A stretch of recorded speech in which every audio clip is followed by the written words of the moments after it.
Particularly about the need for massacre in Amritsar for example. And it's particularly poignant because recently the release of certain papers. So I would please would like to. Thank you, Robin. First of all, as we say from the Sikh point of view, the greetings to you all. Vaheguru Ji Ka Khalsa, Vaheguru Ji Ki Fateh. Firstly, I must thank Lord Tersen Singh King, who was the patron of UPF and who asked me to ensure no one forgets genocide of 1984. And I must come every year to speak about it and remind what happened. Today I am at pains and very sad and emotional that my own government, Foreign Secretary, admitted in this House of Parliament at 12:30 that our help had only limited impact on the attack and destruction of Harmandar Sahib in 1984. Significant, important key files were destroyed in 2009. Margaret Thatcher, the Prime Minister of this country, gave full support over Golden Temple raid, the letters showed. Thatcher also reassured Gandhi that British police were devoting considerable resources to safeguard Indian government personnel in Britain. Other documents in the file make clear Whitehall interest in lucrative arms sales to India at this time.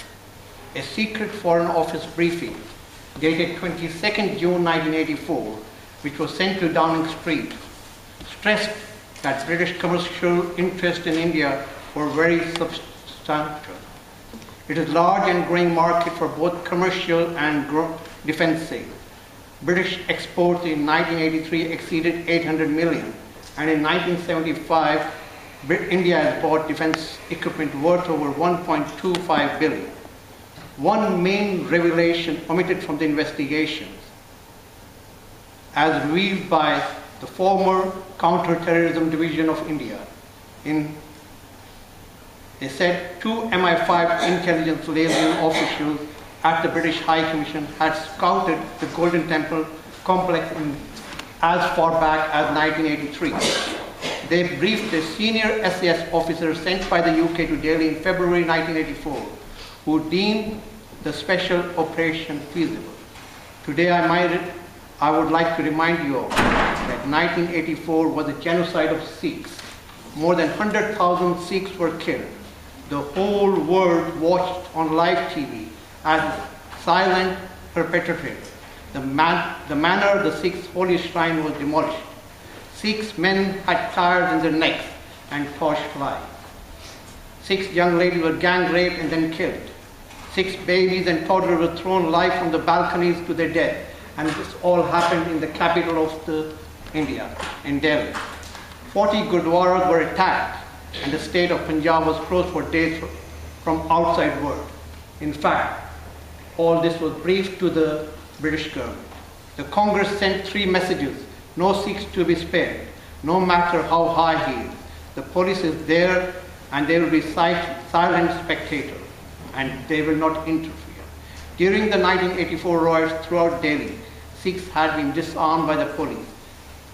They were arrested from their houses if they defended themselves, and the children, even the right to defend of the citizens, had been brutally stripped off, let alone protect them.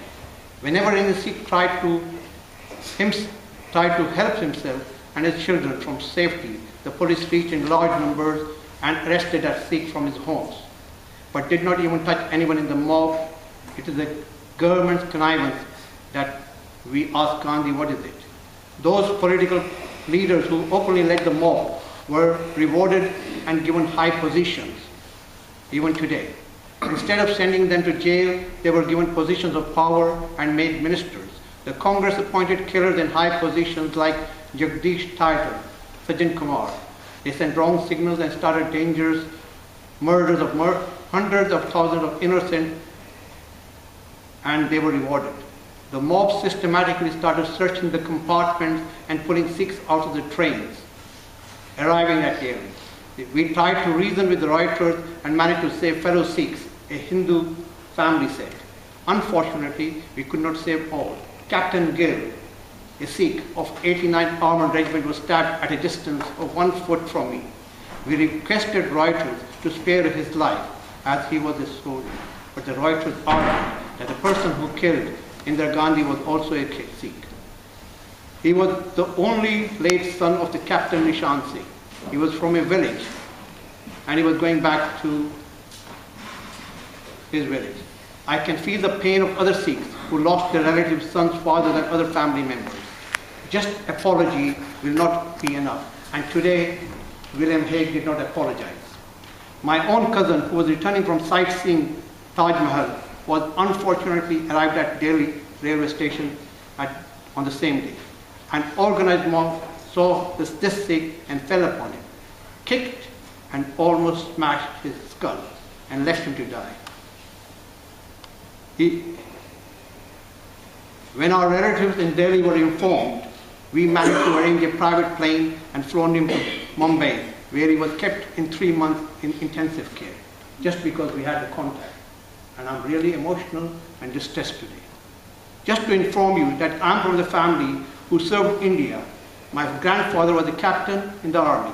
My uncle was a major, and my brother-in-law took active service in 3 wars with China, with Pakistan, and to liberate Bangladesh. Today, William Hague said this report will give some assurance to the Sikh community in the UK. We are bringing in 20-year-old rule instead of 30 years old.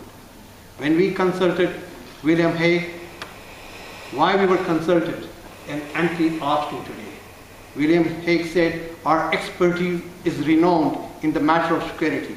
British forces are skilled in these matters, and that is why foreign government consult us. What we need now, from the Sikhs are asking today, a full, comprehensive, independent inquiry to find the actual truth of complicity, involvement of the British side. All people involved be interviewed and full disclosure must be taken.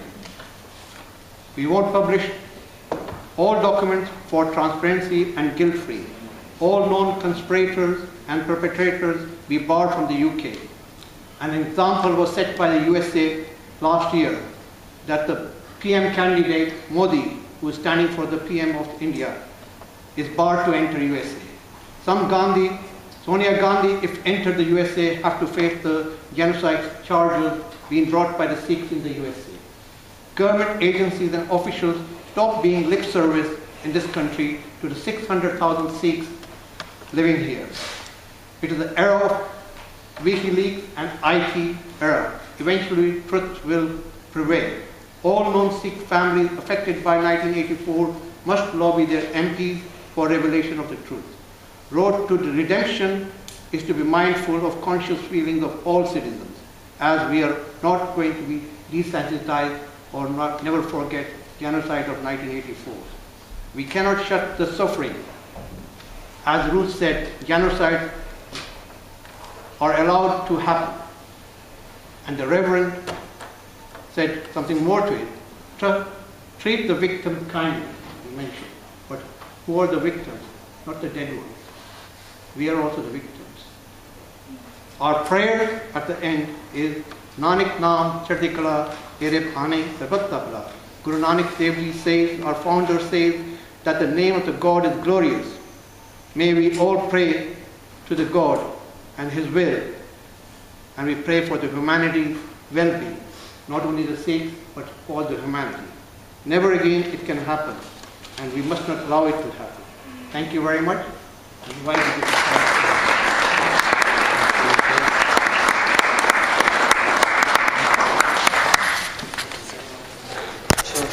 not the last time we'll hear that phrase of limited impact, and I'm sure that's something that will be a highlight of your campaign in the future. Thank you. Thank you. The Sikh community have also dealt with suffering with great dignity. I must say that over 85,000 Sikhs died in World War I and World War II in Europe and in Asia. More than 70,000 died in Europe only. and 25,000, out of that, 25,000 died on the soil of France. And rest of them were died in Belgium and Holland. Thank you very much. I have two other very short contributions. One is from Frederick Hyde Chambers. Ricky? Is Ricky here?